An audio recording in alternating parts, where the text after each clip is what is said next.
জোরে বলুন সুবহানাল্লাহ। কেন? সবটা মানুষের লেখা, আর কোরআন কার বাণী?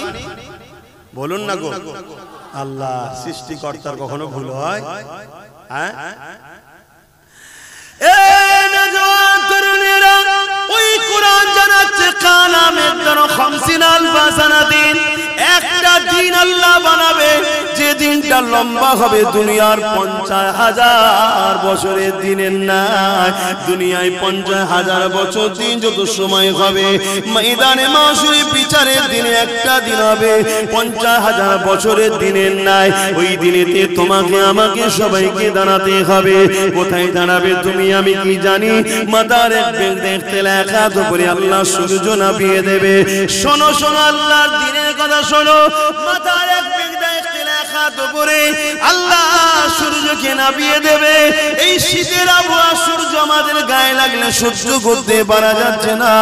সেদিন মাথার এক বেগ দেখতে লেখা তো করে সূর্য নেমে যাবে। সূর্য বর্তমান কোটি কোটি মাইল দূরে রয়েছে। সেদিন মাথার এক বেগ দেখতে লেখা তো করে আল্লাহ নামিয়ে দেবে। সূর্যের বর্তমান যে তাপ আছে কোটি কোটি মাইল দূর থেকে লাগছে, এতে সহ্য করতে পারছি না। সেদিন সূর্যের 12 গুণ তাপ বেড়ে যাবে। মাথার এক বেগ দেখতে লেখা তো করে দাঁড়িয়ে যাবে। এ যুবক, তোমার কি একটু ভয় হয় না? হ্যাঁ, শয়তানি ধোকায় পড়ে দুনিয়াদারির পাল্লায় পড়ে ভুল কখনো হয়ে যায়, কিন্তু এত গাফলতি কেন রে যুবক? তোমার যদি এখনই মৃত্যু হয়ে যায়, তুমি তো আর ফিরে আসার রাস্তা পেলে না। তোমার তো পরিবর্তনের আর কোনো সুযোগ রইল না। কি হবে সেই দিনে তুমি কি কখনো চিন্তা করো না? সেই দিন কোনো দাদাগিরি চলবে না, কোনো নেতা নেতৃত্ব চলবে না। ওই দিনে সমস্ত নবীরা বলবে নফসি নফসি নফসি নফসি নফসি।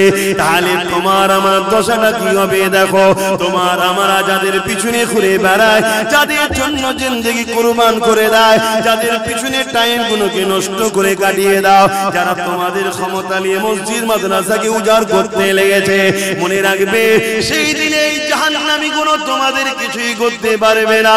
তাদেরকে তোমরা খুঁজেও পাবে না, কেননা তারা বেহিসাব। যেমন অনেক মানুষ জান্নাতে যাবে, এই জাহান্নামী গুলো বেহিসাব জাহান্নামের দরজার গোড়ায় আগিয়ে যাবে। মনে রাখবে কানা মিকদারু 50,000 সানাতি, 50,000 বছর পর বিচার শুরু হবে।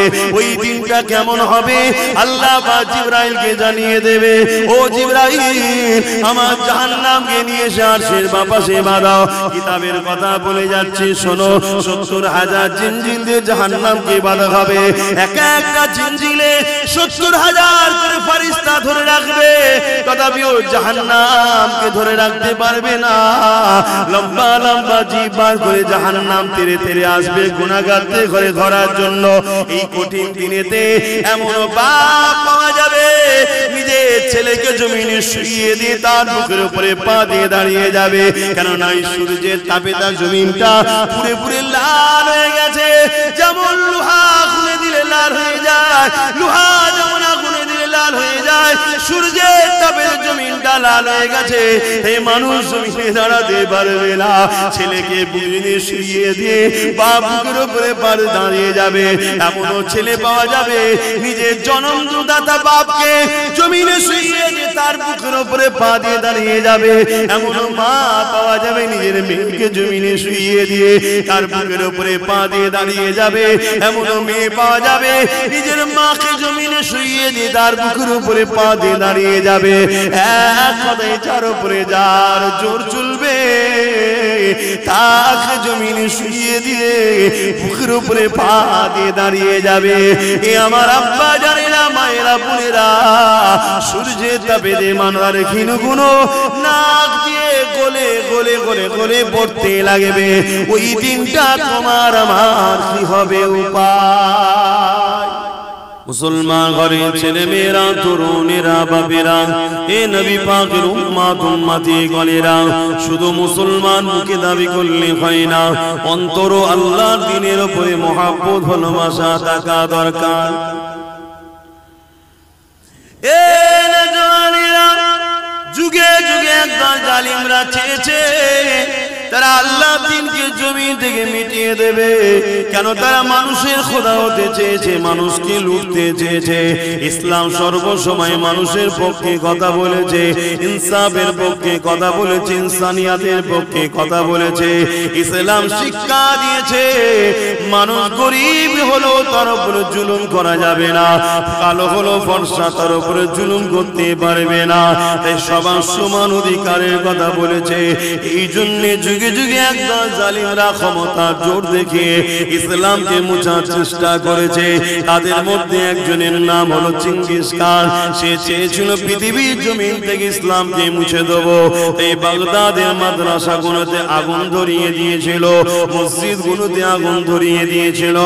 1 কোটির উপরে মুসলমান আলেম উলামা সহ মেরে দিয়েছিল। হাফেজ কোরআন গুলোকে মেরে দিয়েছিল। কেন? তারা চেয়েছিল কোরআন যদি কিতাব গুলোকে পানিতে ফেলে দেওয়া হয়, পুড়িয়ে দেওয়া হয়, কিন্তু হাফেজ সাহেব যদি রয়ে যায় আর আলেম যদি রয়ে যায়, হাফেজ তেলাওয়াত করবে আর আলেম হুবহু নকল করে তৈরি করে দেবে। এই যুবকেরা তরুণেরা তাই হাজারো চেষ্টা করে 1 কোটির উপরে মানুষ মেরে মসজিদ মাদ্রাসা গুলোতে আগুন দেওয়ার পরও সে মিটে গেছে। দুনিয়া তাকে স্মরণ করে না, তার অস্তিত্ব দুনিয়াতে নাই, তার উত্তরসূরি দুনিয়া জমিনে নাই। কিন্তু মনে রাখবেন পৃথিবীর জমিনে আজ লাখো লাখো হাফেজে কোরআন আছে, লাখো লাখো আলেম আছে, লাখো লাখো মুফতি মাওলানা রয়েছে, লাখো লাখো মসজিদ মাদ্রাসা আছে। 250 কোটি মুসলমান পৃথিবীতে রয়েছে। আরো জোরে বলুন সুবহান। বাবেরা, নওজোয়ান তরুণেরা, এই জানাটা আপনি কোন কলেজ স্কুল ভার্সিটিতে পাবেন না। আপনি ডাক্তার হতে পারবেন, আপনি ইঞ্জিনিয়ার হতে পারবেন, আপনি জজ হতে পারবেন, আপনি পুলিশ হতে পারবেন, আপনি বড় বড় পলিটিক্যাল সায়েন্স পড়ে রাজনীতিবিদ হতে পারবেন, কিন্তু আপনার উত্তম আখলাক, উত্তম চরিত্র ওখান থেকে পাবেন না। যে জন্য আল্লাহ সৃষ্টি করেছে উত্তম আদর্শওয়ালা মানুষ হতে গেলে ওই শিক্ষা আপনাকে কোরআনের শিক্ষা নিতে হবে। কেননা দুনিয়া জমিনে কোরআন এমন একটা কিতাব, জালিকাল কিতাব লা রাইবা ফি, এর মধ্যে ভুল তো দূরের কথা, এর মধ্যে কোনো সন্দেহ নাই। আপনি জানেন কি জানি না, পৃথিবীর বুকে কয়েক মিলিয়ন বিলিয়ন কোটি ডলার টাকা খরচ করে করে প্রতি বছরে কোরআনের রিসার্চ করতে চলেছে। 2 কারণে রিসার্চ হতে লেগেছে। 1, কোরআনের ভুলবার করার জন্য, আর 1 কারণটা হলো কোরআনের মধ্যে জমিনের তলার গোপন রহস্য রয়েছে, কোরআনের মধ্যে প্লেন আবিষ্কারের রহস্য রয়েছে, কোরআনের মধ্যে সায়েন্স রয়েছে, ম্যাথমেটিক্স রয়েছে, কোরআনের মধ্যে দর্শন রয়েছে, ফিলোসফি রয়েছে, কোরআনের মধ্যে আপনি টেকনিক্যাল বিজনেস সব কিছু রয়েছে। এই কোরআন থেকে বিশ্ব গবেষণা করে তারা আসমানে চলে যাচ্ছে, চাঁদে চলে যাচ্ছে, সেই জন্য তারা রিসার্চ করতে লেগেছে। আর 1 কারণে রিসার্চ হতে লেগেছে, এই কোরআন মানুষকে হিদায়াতের রাস্তা দেখায়, সত্যের রাস্তা দেখায়। তাই মানুষের খোদা যারা হতে চাইছে তারা কোরআনকে মিথ্যা প্রমাণ করতে পারলে তাহলে দুনিয়া জমিনে কোরআনকে কেসের মাধ্যমে বন্ধ করে দেবে। কিন্তু আল্লাহ শুকরিয়া আদায় করে বলি, 1000 বছর ধরে দুনিয়ার হাজারো জালিম চেষ্টা করছে, হাজারো মানবরূপী পশু চেষ্টা করছে। তারা চেষ্টা করে করে করে করে কেউ কেউ স্বীকার করে নিয়েছে এই কোরআনের মধ্যে ভুল তো দূরের কথা, এই কোরআনের মধ্যে কোনো ভুল তো নাই। ভুল একটা পেয়েছি রিসার্চ করতে গিয়ে, ওটা আমার মধ্যে, আমি কোরআনকে এখনো না মেনে আছি, এটাই ভুল। তাই তারা দলে দলে ঈমানের কলেমা পড়ে মুসলমান হয়ে যাচ্ছে। আরো জোরে বলুন সুবহান। এই কঠিন দিনেতে কি হবে তোমার আমার উপায়? এই কঠিন দিনেতে যারা হাফেজে হাক্কানি হবে তাদেরকে যখন জান্নাতে আল্লাহ যেতে বলবে, যান আপনাদের এখানে দাঁড়াতে হবে না। মন দিয়ে শুনে, বাপের গল্প শোনাচ্ছি, নবীর হাদিস শোনাচ্ছি। এই যুবকেরা, আল্লাহ পাকের হাফেজে কোরআন দিওকে আল্লাহ বলবে, আমার হাফেজ সাহেব বান্দারা, দুনিয়া জমিনে আপনার আপনার আমার কোরআনকে আয়ত্ত করেছে।